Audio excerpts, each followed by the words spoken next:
매일 성경 묵상. 누구를 닮기 원하십니까?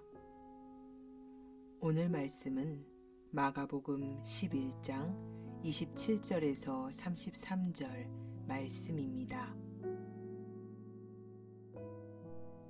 그들이 다시 예루살렘에 들어가니라.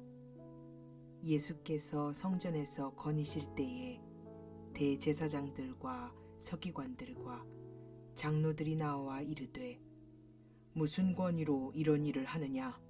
누가 이런 일 할 권위를 주었느냐? 예수께서 이르시되, 나도 한 말을 너희에게 물으리니 대답하라. 그리하면 나도 무슨 권위로 이런 일을 하는지 이르리라. 요한의 세례가 하늘로부터냐 사람으로부터냐? 내게 대답하라.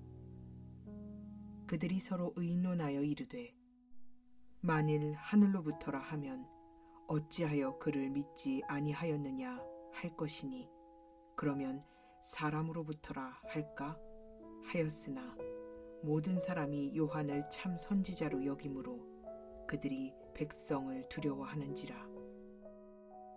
이에 예수께 대답하여 이르되, 우리가 알지 못하노라 하니, 예수께서 이르시되, 나도 무슨 권위로 이런 일을 하는지 너희에게 이르지 아니하리라 하시니라.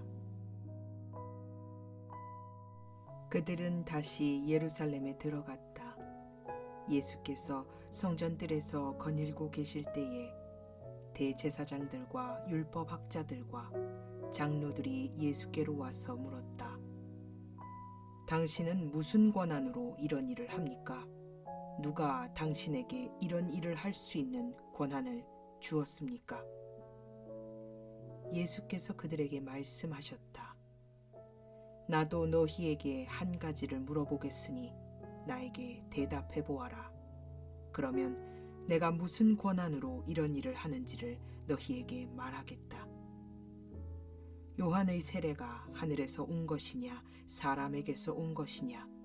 내게 대답해 보아라. 그들은 자기들끼리 의논하며 말하였다. 하늘에서 왔다고 말하면 어찌하여 그를 믿지 않았느냐고 할 것이다. 그렇다고 해서 사람에게서 왔다고 대답할 수도 없지 않은가?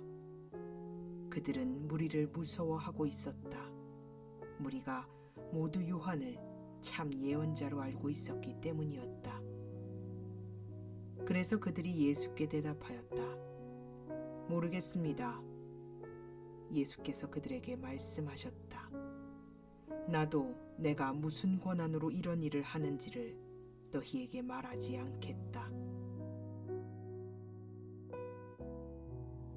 예수님께서 전날에 비둘기 파는 자들과 돈 바꾸는 자들을 내어 쫓으시고 깨끗하게 만드신 성전 뜰에서 거니시고 계셨습니다. 그때 예수께 반감을 가지고 있었던 유대 지도층들이 예수께 와서 질문을 합니다. 이들 대제사장들과 서기관들, 장로들, 이 세 집단은 이스라엘의 통치기관인 산헤드린 공회의 구성원들이었습니다. 산헤드린 공회는 대제사장을 공회의 의장으로 하며 모두 71명의 공회원으로 이루어진 이스라엘 최고 의결 기관이었습니다. 산헤드린은 로마가 정해준 한계 내에서 모든 종교적 문제뿐만 아니라 여러 정치적 쟁점에서도 권위를 가지고 있었습니다.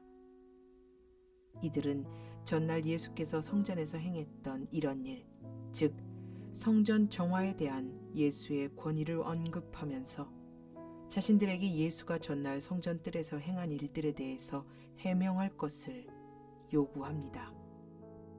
즉 요즘 말로 말하면, 당신이 누군데 이 성전에 들어와 마치 성전이 당신의 관할이라도 되는 듯 마음대로 행하는가? 누구 허락을 받고 성전에서 주인 노릇을 하고 있는가? 이 성전은 우리에게 속한 것인데 당신이 누구이길래 우리의 관할에서 마음대로 행동하는가? 라는 이야기였지요. 예수님께서는 이들의 질문에 대답의 조건을 걸고 역질문을 던지십니다. 예수께서 세례 요한의 세례를 예로 들며 질문하신 것을 풀어서 설명하자면, 세례자 요한이 베푼 회개에 이른 세례와 선지자적 사역들의 기원은 하나님으로부터 온 것이냐, 아니면 세례 요한 자신 스스로가 행한 인간의 행위였는가? 내게 대답하라 로 이해할 수 있습니다. 예수님의 역질문에 그들은 난감해했습니다. 세례 요한이 말한 오실 그분이 바로 예수를 칭하는 것이고, 세례 요한의 사역과 그의 존재를 받아들인다면 세례 요한이 주로 부른 예수를 당연히 따라야 하는 것이었기 때문입니다. 또한 요한의 사역을 하나님이 아닌 사람으로부터 기원한 것이라고 대답한다면 함께 있던 무리들에게 입을 화를 면하기 어려웠을 겁니다. 세례 요한은 모든 사람들이 하나님께서 보내신 선지자로 인정하고 믿었기 때문입니다. 세례 요한을 부정한다면 그들은 하나님의 역사를 부정하는 신성 모독자로 군중의 심판을 받게 될 것이었습니다. 그들이 이렇게 고민한 것을 보면 그들도 진실을 알고 있었던 것으로 보여집니다. 그러나 그들은 그 진실을 인정하지 않았고 의도적으로 진리를 거부했습니다. 결국 그들은 모르겠다라는 말로 예수님의 질문을 회피해버립니다.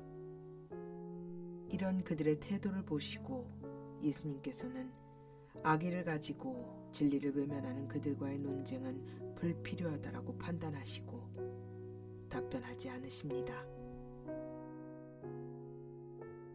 예수님의 권위는 세례 요한과 근원이 같은 하나님으로부터 기인합니다.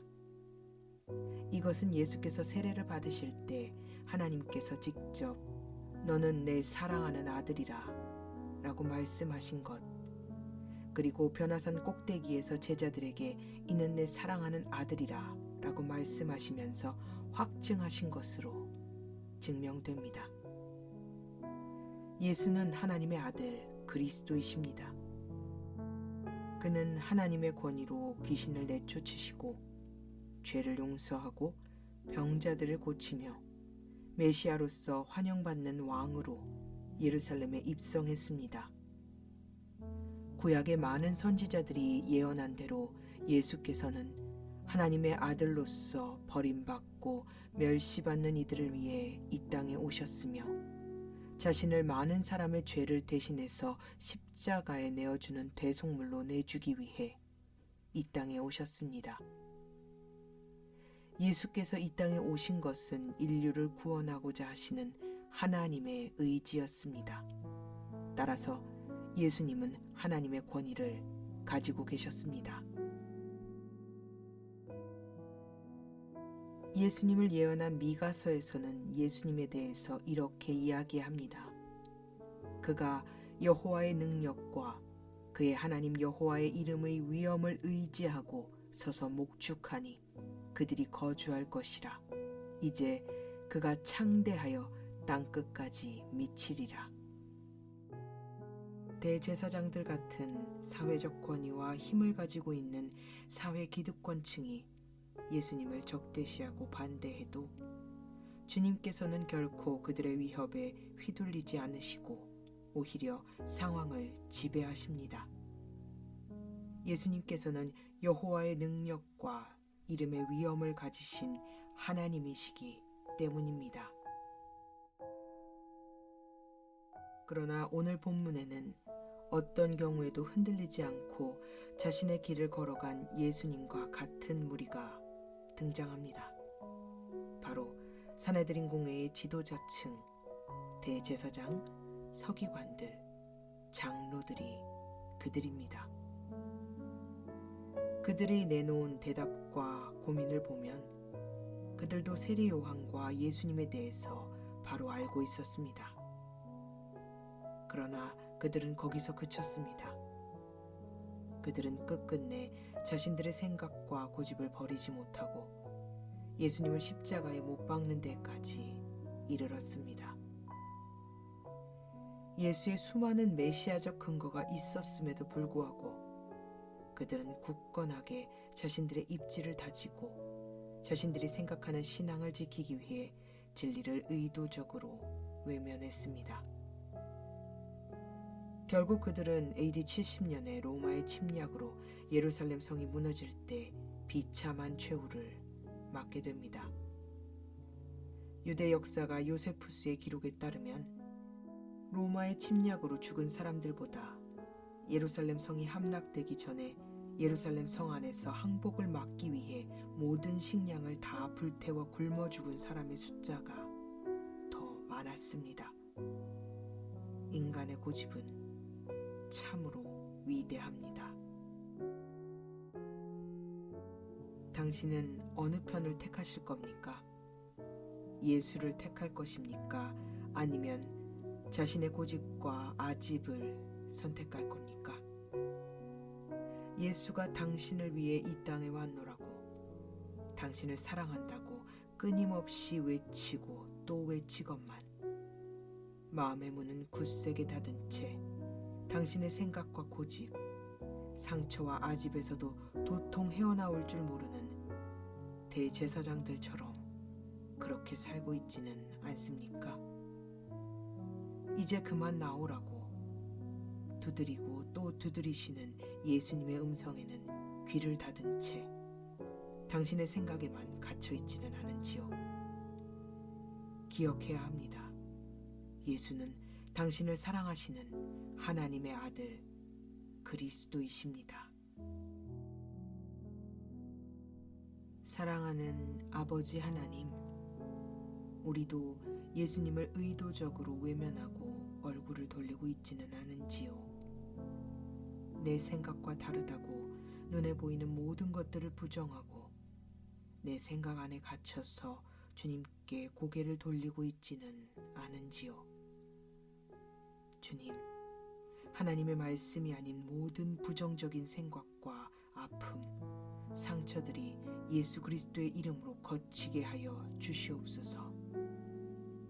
하나님의 아들 예수 그리스도를 외면하지 않게 해주시고 우리도 예수님처럼 상황과 환경에 휘둘리지 않고 하나님의 뜻 안에 거하면서 아버지의 뜻을 이루어가는 삶을 살도록 성령 하나님 우리를 붙들어 주옵소서. 주님, 우리를 긍휼히 여기어 주옵소서. 주님, 제가 여기 있습니다.